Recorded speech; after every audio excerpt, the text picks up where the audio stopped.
This right here could be the biggest opportunity for Vancouver Island, or at the very least, the longest. It's the Island Rail Corridor, a 289-kilometer long rail line stretching between Victoria and Courtenay that winds through 13 municipalities, 5 regional districts, and several First Nations. Once used for carrying freight and commuter rail, today it lies mostly unused. The last time a passenger train ever went over its tracks was in 2011. But this unused rail line is also a rare opportunity in plain sight. The tracks are still there, the stations still stand, full of potential, and nearly 80% of Vancouver Island's population lives within 10 kilometers of this corridor. Whatever happens next to these lands could reshape the island's future. What if the tracks carried a revamped commuter train, whisking you anywhere from Victoria to Courtenay? What if the tracks were transformed into trails, encouraging active transportation and tourism? Or what if it became the world's longest slip and slide? But there are many challenges to moving forward as well. The corridor carries a difficult legacy shaped by colonialism. Many of the tracks are in disrepair, and any cohesive plan for these tracks will require coordination and conversations between several different interested parties, from different levels of government, First Nations, and local residents. Recently, the Cowichan Valley Regional District commissioned a study on the Island Rail Corridor to offer a starting point for that conversation, and this video is your primer on this project. It'll get into the land, the report, and the big questions being asked right now about the future of this corridor. To make sense of the Island Rail Corridor today, we have to go back in history to when these tracks were first built.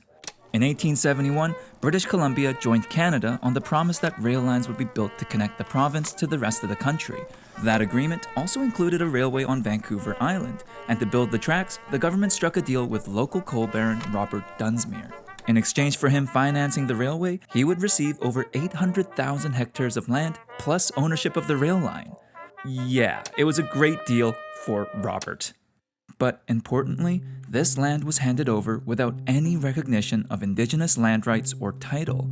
First Nations had lived on these lands for thousands of years, yet the government gave it away with virtually no consultation or compensation to these nations. In the decades that followed, the railway ended up playing a key role in the island's development. Every day, trains carried lumber, paper, and minerals to the island's ports, and 3 different commuter rail lines connected passengers between 89 different stations across the island. However, with the advent of highways in the 50s, its use continually declined.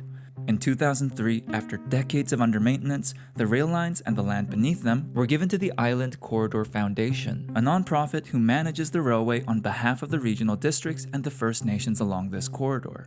The last commuter train ran in 2011, and ever since, people have wondered what should happen next to these lands. That complicated history makes planning for the future of this corridor today a complicated endeavor. First off, land claims. Given the problematic origins of the land deal for this railway, many First Nations are understandably seeking the return of many parts of this corridor. These land claims are important to reconciliation, and any major project along this corridor will require partnerships and consultations with First Nations. Second, damaged tracks. After decades of neglect, much of these tracks need repair. A study in 2020 estimated that fixing them could cost between $300 million to $700 million. And finally, coordination. Any cohesive project on this corridor, such as a new commuter rail line, will require coordination between 13 different municipalities, 5 regional districts, and several First Nations. And because of the scale of the repair costs, it will likely require funding from senior levels of government. These are real challenges, but they also present an opportunity, a chance to bring everyone to the table and build a shared vision for this corridor that's greater than the sum of its parts. To support that conversation, the Cowichan Valley Regional District, or the CVRD, commissioned a study in 2024. But back up, who is the CVRD? Well, the Cowichan Valley Regional District is one of the main regional districts along the Island Rail Corridor. Nearly 67 kilometers of its track runs through 3 of the region's municipalities and 6 of its electoral areas. Around 5 kilometers run through the reserve lands of the Cowichan tribes, Halalt, and Chemainus First Nations. For this study, the CVRD gathered input from local First Nations and residents along the corridor, identifying key technical considerations and evaluating 3 potential options for its future. Let's start with the input.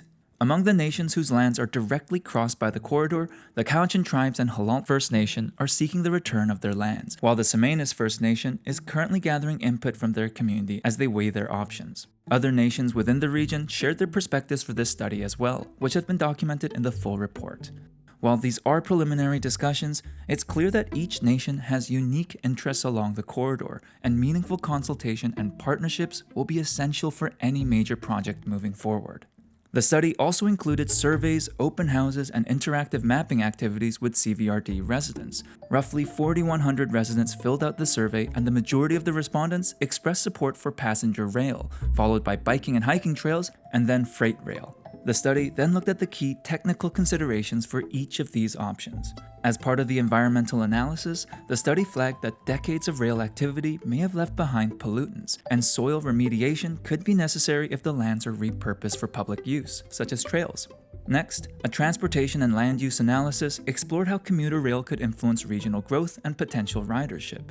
It highlighted that if commuter rail returns, all areas around the stations would need to be upzoned for higher density under new provincial legislation. This would be a massive change to density in the Cowichan Valley, but it would go a long way to supporting the business case for a new commuter rail line. On top of that, most of the existing stations are already located within denser town centers, making them strong candidates for higher density, transit-oriented development. Finally, the study evaluated the different costs and trade-offs for 3 possible futures for the corridor. First off, trails only. We build trails for hiking and active transportation over much of the railway. The estimated cost for CVRD's portion of the trail is between $55 to $280 million, depending on the amount of soil that needs to be remediated. Second, rail only. We repair all the tracks and run a commuter rail service between Victoria and Courtenay. The estimated cost of this option is $901 million. And finally, trails and rails. We repair all the tracks, bring back commuter rail, and build a trail next to the tracks. A new sport called train versus bicycle racing is invented and attracts competitors from around the world. The estimated cost of this option is just over $1 billion.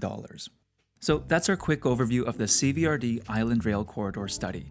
Hopefully it provides a good sense of where we're at today and where we're potentially going. At the end of the day, this corridor is a tremendous opportunity, one that's far more valuable as a connected whole than fragmented pieces of land. And it's especially relevant today. With the island's population expected to grow by several 100,000 people in the coming decades, big questions are emerging. How will people move around the island? And how can we make the best use of land to serve the general public? The Island Rail Corridor might hold some of the answers to those questions, and hopefully conversations like this put us on the right track.